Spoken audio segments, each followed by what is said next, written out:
Hi అండి. Welcome to our channel. Welcome to Vijaya tailoring and blogs అండి. ఇప్పుడైతే నేను చాలా సింపుల్గా చాలా ఈజీ మెథడ్లో మీకు బ్లౌజ్ హ్యాండ్స్ ఎలా కట్ చేసుకోవాలో చూపిస్తాను. ఓకేనా. సో ఇప్పుడు మనము లైనింగ్ని తడిపి ఆరబెట్టుకున్న తర్వాత కోరాస్ మనకు ఆపోజిట్లో ఉండాలి. ఇలా 4 ఫోల్డింగ్స్ అయితే చేసుకోవాలండి. ఓకేనా. మనకు కింద సైడు హ్యాండ్స్ అంచుల దగ్గర అలా ఎక్కువ తక్కువ ఉంటుంది కాబట్టి ఎల్ స్కేల్ తీసుకొని ఇలా నీట్గా స్ట్రైట్గా అయితే కట్ చేసుకోండి. ఇప్పుడు ఇది అంచు ఉన్న బ్లౌజు కాబట్టి నేను ఒక 1/2 ఇంచ్ అయితే తీసుకుంటున్నాను. ఇప్పుడు హ్యాండ్ని బ్యాక్ సైడ్ పెట్టుకోవాలి.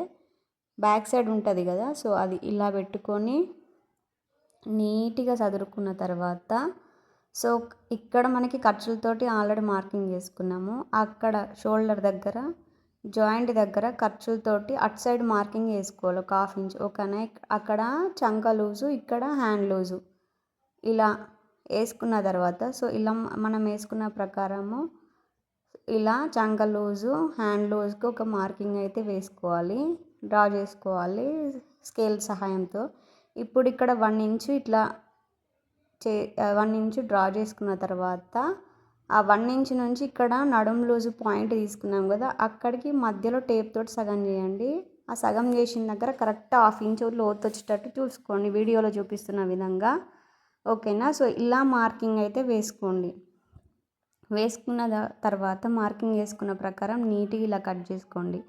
అక్కడ ఉన్న క్రాస్ పీసులు అక్కడున్న పీలికలు కొంచెం కట్ చేసుకోండి. అవి చంక పీలికల కింద యూజ్ అవుతాయి మనకి. ఓకేనా. నేను వీడియోలో చూపిస్తున్నా కదా అలా. ఇప్పుడు హ్యాండ్ లోత్ అయితే ఇలా కట్ చేసుకోండి.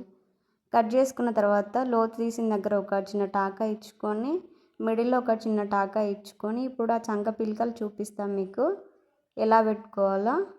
ఇలా పెట్టి స్టిచ్ అయితే చేయాలి. ఓకేనా. ఇది పెద్ద సైజ్ బ్లౌజ్ అండి. ఇలా చేయడం వల్ల నీట్గా ఉంటుంది. ఓకేనా. Thank you for watching.